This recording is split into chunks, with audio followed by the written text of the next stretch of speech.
In the faint pre-dawn light before the world has claimed you, there is a moment of profound stillness. It is a sacred, silent space, and in that space a battle is waged. It's a quiet war, fought not with steel, but with a twitch of the thumb. It's the battle between who you are and who you perform for, between the life you want to build and the life you feel compelled to broadcast. You feel the phantom buzz of your phone on the nightstand, a siren call from a world that has been screaming for your attention even while you slept. It promises connection, information, validation. It promises everything, and it delivers nothing but noise. Right now, as you read these words, there is an invisible audience seated in the grand theater of your mind. They are a jury of ghosts, a crowd of phantoms, and they are watching your every move. They scrutinize your choices, judge your risks, and whisper doubts into the quiet moments of your day. They are the spectral figures of past teachers, disappointed parents, old rivals, and nameless, faceless strangers from the digital ether. And you, the unwitting star of this never-ending performance, have spent your life on their stage, dancing for their applause, an applause that never truly comes. You have become your own worst enemy, not through malice, but through a deep, modern misunderstanding of where true power resides. You have mistaken the roar of the crowd for the strength of your own voice. This isn't a theoretical problem. It's the psychic static that hums beneath the surface of our every waking moment. It's the relentless pressure to explain, to justify, to curate, to perform. We seek approval from people who will forget our name the moment we turn away. We argue with digital ghosts who wouldn't cross the street to help us. We shape our lives around the imagined expectations of an audience that is too busy managing its own insecurities to pay us any real mind. We have turned our very existence into a 24/7 broadcast, a relentless highlight reel where the applause is measured in hollow likes and fleeting comments. And in this endless, deafening cacophony, we have lost the one thing that actually matters, the quiet, unshakable center of ourselves. The ancient Stoics, those grizzled philosophers of the soul who navigated empires, exile, and the chaos of human nature, had a word for the antidote: prosos. It means attention, a vigilant, continuous mindfulness of the self, the present moment, and one's inner state. But here is the profound twist that our modern world has utterly forgotten. They practice this art not amidst the noise, but in the deliberate cultivation of silence. Consider Marcus Aurelius, the most powerful man on the planet in his time. He commanded legions, ruled over millions, and held the fate of the known world in his hands. He could have demanded the attention of every soul in his empire. Instead, his most enduring legacy, the work that has echoed through millennia, was written in the quiet solitude of his tent during military campaigns. His meditations were not crafted for publication, not designed for clout or public consumption. They were a private conversation with himself, a raw, unfiltered wrestling with his own thoughts, fears, and duties. He was forging his character in the silent furnace of his own mind, away from the eyes of the world he commanded. Think of Seneca, one of the wealthiest men in Rome, an advisor to emperors, a man who lived at the very apex of social and political influence. He could have drowned himself in the endless parties, the political maneuvering, the luxurious distractions of his station. Yet he regularly practiced voluntary poverty, deliberately stepping away from his wealth to sleep on the floor, eat simple food, and exist in silence. He understood that true wealth wasn't in his overflowing coffers, but in his ability to be content with little, to find richness not in external possessions, but in the uncluttered landscape of his own mind. He knew that the noise of endless wanting was a prison, and silence was the key to his freedom. Then there is Epictetus, a man who began his life as a slave, his body literally owned by another. He experienced the ultimate powerlessness, yet, from that crucible of suffering, he forged a philosophy of absolute personal power, built around a single unshakable principle: control what you can control and let go of everything else. And what is the one thing you can always, unequivocally control? Not the opinions of others, not the events of the world, but your own mind, your own responses, your own inner state. His entire philosophy was an exercise in turning his back on the external world's noise and focusing his entire being on the silent, internal citadel of his soul. These men were not hermits. They were generals, statesmen, teachers, deeply engaged with the world. But they understood a secret we have forgotten. Your true power doesn't multiply in the spotlight. It multiplies in the silence. It is in the quiet moments, away from the demanding gaze of the world, that you build the person you are meant to become. This is the path we must reclaim. Not a path of withdrawal, but a path of intentional focus. It begins with a declaration of war against the noise. The first rule, the foundation upon which all else is built, is to starve the monster. Every morning, when you wake, and your first instinct is to reach for your phone, you are feeding a beast that devours your most precious resource, your attention. That initial flood of notifications, emails, and news headlines is not information. It is an invasion. It's other people's emergencies becoming your anxiety, other people's highlight reels becoming your insecurity, other people's agendas becoming your to-do list. Before you've even had a chance to connect with your own thoughts, your own intentions for the day, your mind has been hijacked. To starve this noise is to reclaim your mornings. The first hour of your day belongs to you, and you alone. No phone, no news, no email. This isn't a luxury. It is a necessity for anyone serious about living an intentional life. This is your sacred hour. In this silence you can meditate, journal, walk, or simply sit with a cup of coffee and your own thoughts. You are setting the tone for the day, declaring that your inner world takes precedence over the outer world's demands. This practice extends beyond the morning. It becomes a way of life. It's what I call opinion fasting. When someone offers unsolicited advice, when a comment online triggers you, when you feel the pull to jump into a debate, you practice the art of letting it pass through you like water through a screen. You smile, you nod, you let it go. You are not required to absorb every opinion thrown your way. You are not obligated to engage with every provocation. Your energy is a finite currency. Is this interaction, this argument, this defense of your ego, a worthy investment? Marcus Aurelius wrote, "Confine yourself to the present." He didn't mean to ignore the past or future, but to stop scattering your precious energy across 1,000 things you cannot control. The past is a memory, the future is an imagination, but the present moment is where your power to act resides. By starving the noise, you gather that scattered energy and bring it back to where it matters most, right here, right now. When you do this, something magical begins to happen. The incessant chatter in your head starts to quiet down.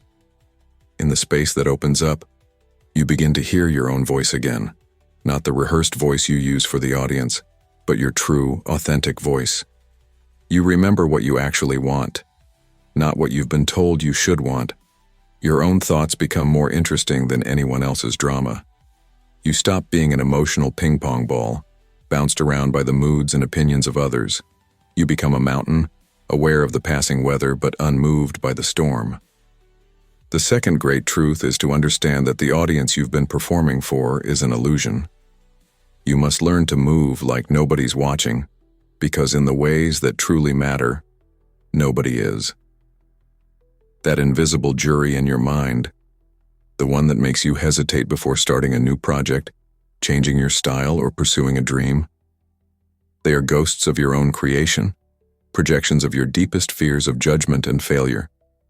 The shocking and liberating truth is that everyone else is the star of their own movie.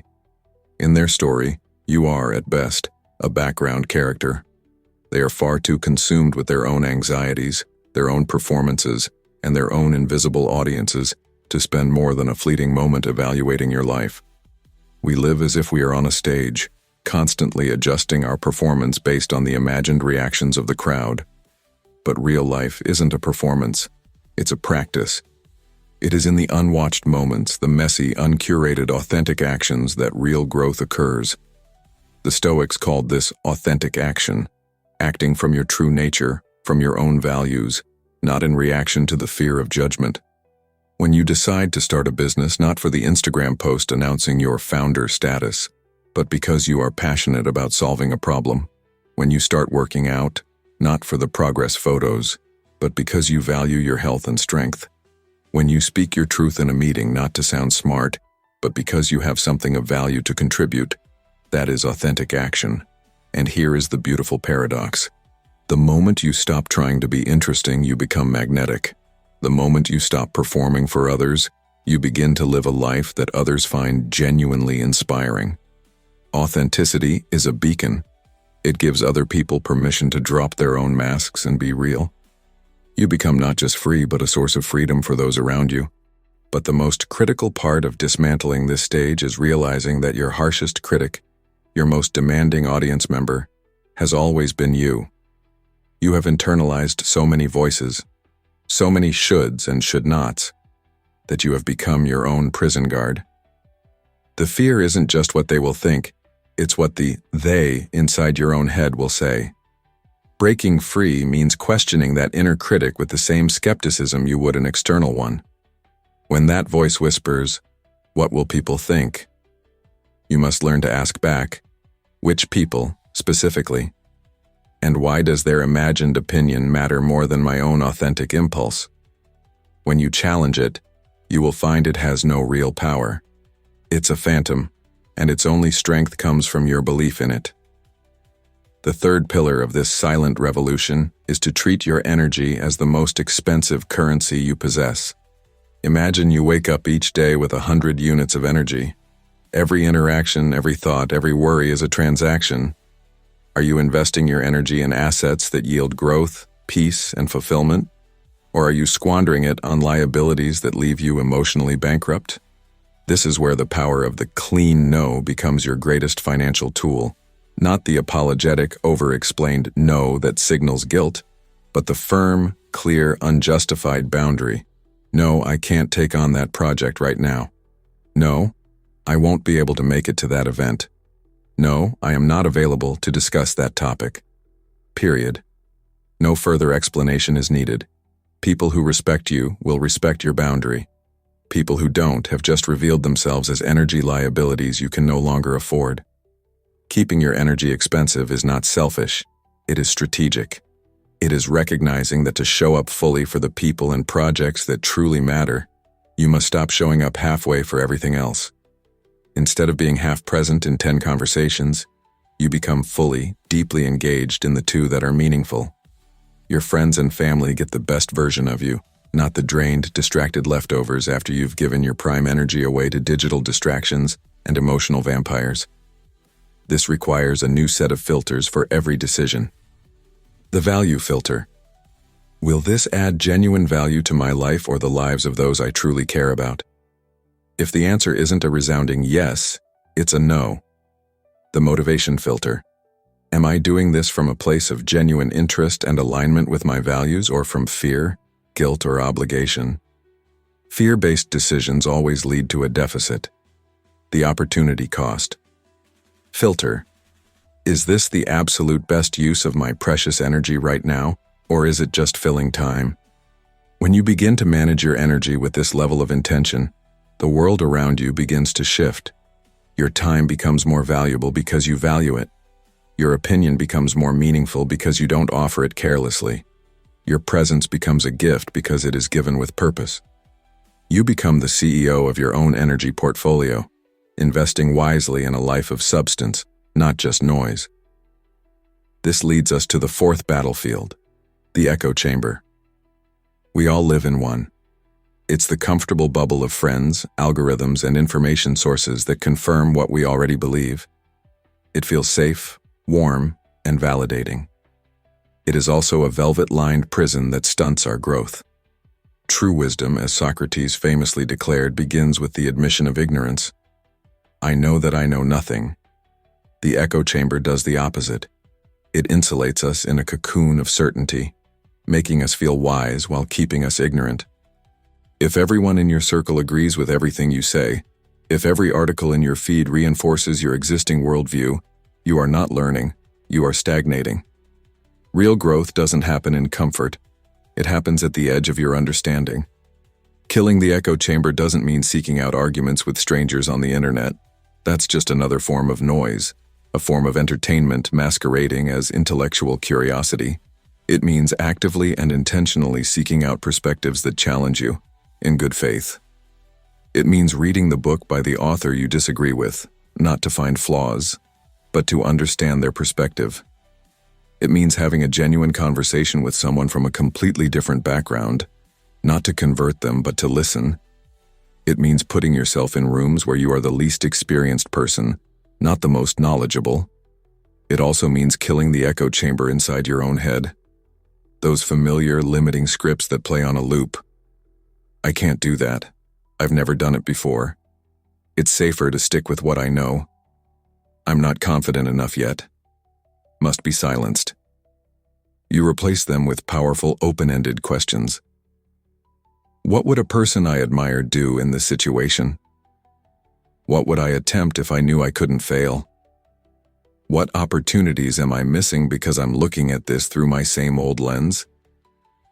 When you break free from the echo chamber, you discover your own resilience. You learn that your ideas, when tested, either become stronger or are replaced by better ones. Both are a victory for your growth. The fifth discipline is the mastery of the space between. Between every stimulus, a critical comment, a traffic jam, a piece of bad news, and your response, there is a sacred pause. In that pause lies your freedom. Most of us live our lives without ever realizing that space exists. We are creatures of instant reaction.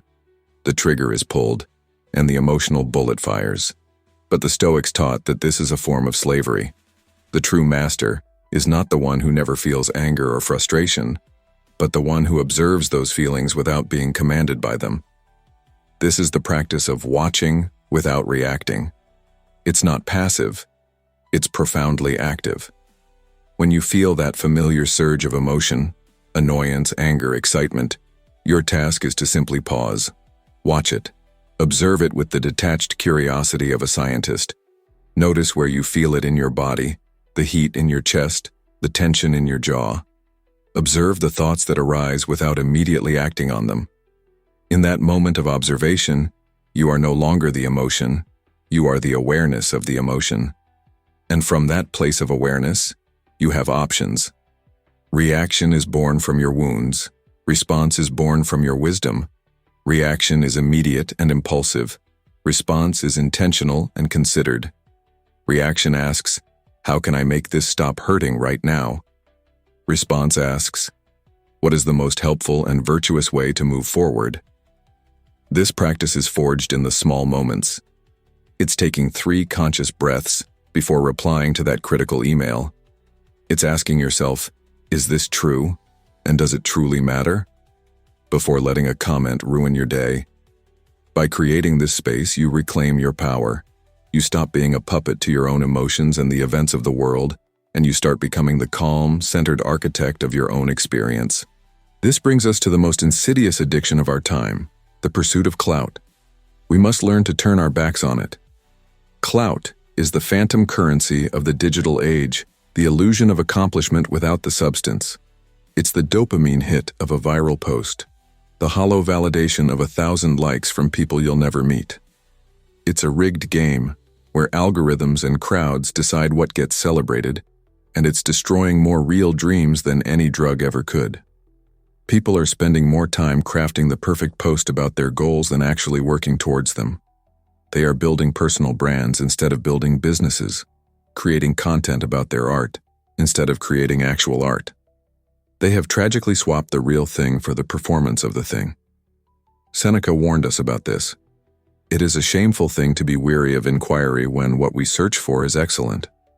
When you are more focused on appearing excellent than becoming excellent, you have lost the plot entirely. Turning your back on clout means reclaiming your own scoreboard. It means your measure of success becomes internal. The pride you feel in your work, the progress you know you've made, the person you are becoming. It's about finding fulfillment in the process, not just the public reception. This doesn't mean you can never share your work or your life. It means the work comes first, and the sharing is a secondary, intentional act of connection, not a desperate plea for validation.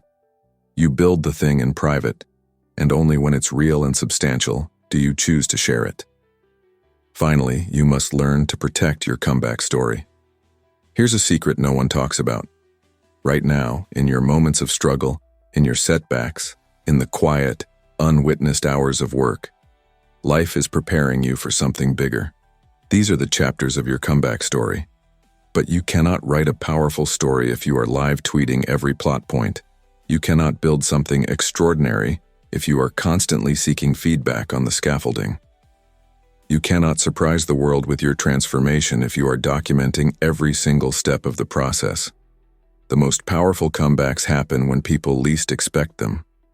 They happen when you've been quiet, when you've been working, when you've been forging yourself in the background while everyone else thought you were standing still. That is when you reveal not just what you've accomplished, but who you have become. Protecting your comeback story isn't just about privacy. It's about the conservation of creative and motivational energy. Every time you share a goal, your brain gives you a small hit of satisfaction, as if you've already achieved it, reducing your drive to do the actual work. Every time you explain your process, you lose some of the mystical energy needed to continue it. Your comeback story is not about proving anything to anyone else. It is about proving to yourself that you can commit to growth when no one is cheering, that you can stay focused on your path when it isn't glamorous, and that you can become the person you have always known. In your quietest moments, you could be. So, here we are, at the end of these principles, but at the true beginning of your journey. The world will continue to be noisy. The sirens of validation will continue to call. The pressure to perform will always be there. But you now possess the ancient keys to a different way of being. Starve the noise, move like no one is watching, keep your energy expensive, kill your echo chamber, watch, don't react, turn your back on clout, and protect your comeback story. These are not just rules. They are acts of rebellion against a world that wants to keep you distracted, dependent, and performing. They are the tools for building an unshakable inner fortress. When you master them, you don't just change how you interact with the world. You change how the world interacts with you. People respect your boundaries because you respect them. They value your time because you value it. They see you as centered and grounded because that is exactly what you become. And most importantly, you finally, truly, begin to respect yourself. The journey isn't easy. In a world of instant gratification, the slow path of internal growth can feel frustrating. But that is precisely why it is so powerful. While everyone else is chasing the next quick fix, you will be building something that can never be taken away from you, unshakable inner strength. This is not the end of a message. It is the beginning of your transformation. The choice is yours, and it begins now. Will you continue to live for the audience? Or will you finally start building, in silence, the life you were meant to live?